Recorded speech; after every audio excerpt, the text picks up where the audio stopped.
ಯಾವುದೇ ಥರದ್ದು ನುಸಿ ರೋಗ ಎಲ್ಲ ಏನಿಲ್ಲ, ಎಷ್ಟು ಕ್ಲೀನಾಗಿದೆ ನೋಡಿ ಕಾಯಿ.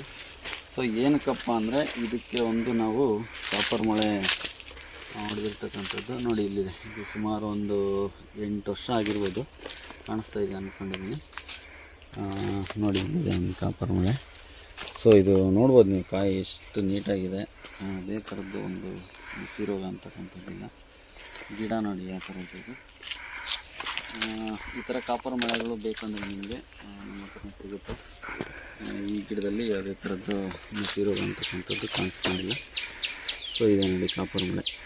ನೋಡಿದ್ರೆ ಗೊತ್ತಾಗುತ್ತೆ ನಿಮಗೆ ಎಷ್ಟು ಹಳೆಯದು ಇದು ಅಂತ ಹೇಳ್ಬಿಟ್ಟು.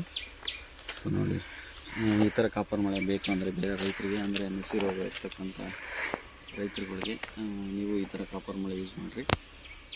ನಿಮಗೂ ಆದಷ್ಟು ಇದು ಒಳ್ಳೆಯದಾಗುತ್ತೆ ಅಂತ ಹೇಳ್ತಾ ಇದ್ದೀನಿ.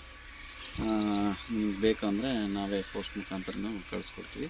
ಈಗ ಸುಮಾರು ರೈತರಿಗೂ ಕಳಿಸ್ಕೊಟ್ಟಿದ್ವಿ, ಎಲ್ಲರೂ ಒಳ್ಳೆಯ ರಿಸಲ್ಟ್ ಇದೆ ಅಂತಲೇ ಮತ್ತೆ ಪದೇ ತರಿಸ್ಕೊಳ್ತಾ ಇದ್ದಾರೆ. ನೀವು ನೋಡಿ, ನಿಮಗೆ ಅಂದರೆ ಫಸ್ಟಿಗೆ ಟ್ರೈ ಮಾಡೋರು ಇರ್ತಾರೆ, ಒಂದು 20 ಮಾರ್ಕೋ 30 ಮಾರ್ಕೋ ಟ್ರೈ ಮಾಡಿ ನಿಮಗೂ ಅದರಿಂದ ಒಳ್ಳೆ ಚೆನ್ನಾಗಿ ಅನಿಸಿದರೆ ಮತ್ತು ಫರ್ದರ್ ನೀವು ಇರ್ತಕ್ಕಂಥ ಗಿಡಗಳಿಗೆ ಯೂಸ್ ಮಾಡ್ಬೋದು ನೀವು ಈ ಥರ ಕಾಪರ್ ಮೊಳೆನ. ಈ ವಿಡಿಯೋ ಇಷ್ಟ ಆದರೆ ನಿಮ್ಮ ರೈತರಿಗೂ ಶೇರ್ ಮಾಡಿ, ಅಂದರೆ ಎಲ್ಲ ರೈತರಿಗೂ ತಲುಪಿದ್ರೆ ಒಳ್ಳೆಯದು ಈ ವಿಡಿಯೋ. ಇದು ನಾರಾಯಣ ರೆಡ್ಡಿ ಅವರು, ಅಂದರೆ ಅವರು ಒಂದು 30 ವರ್ಷದಿಂದ ಈ ಟೆಕ್ನಾಲಜಿ ಇಂಪ್ಲಿಮೆಂಟ್ ಮಾಡಿಬಿಟ್ಟು ಅವರು ಈ ಥರ ತೆಂಗಿನ ಮರಕ್ಕೆ ಹೊಡೆದಿದ್ರಂತೆ. ಅವಾಗ ಅವ್ರಿಗೆ ಚೆನ್ನಾಗಿ ಹೇಳಿದ್ರಿಂದ ನಾವು ಇದನ್ನು ಒಂದು ಸುಮಾರು 20 ವರ್ಷ ಕೆಳಗಡೆನೇ ಯೂಸ್ ಮಾಡಿದ್ದೀವಿ. ಈಗ ಎಲ್ಲ ರೈತರಿಗೂ ಇದ್ರ ಬೆನಿಫಿಟ್ಟು ಗೊತ್ತಾಗಲಿ ಅಂತ ಹೇಳ್ಬಿಟ್ಟು ನಾವು ಕಾಪರ್ ಮೊಳೆನ ಎಲ್ಲ ರೈತರಿಗೂ ಕೊಡ್ತಾಯಿದ್ದೀವಿ.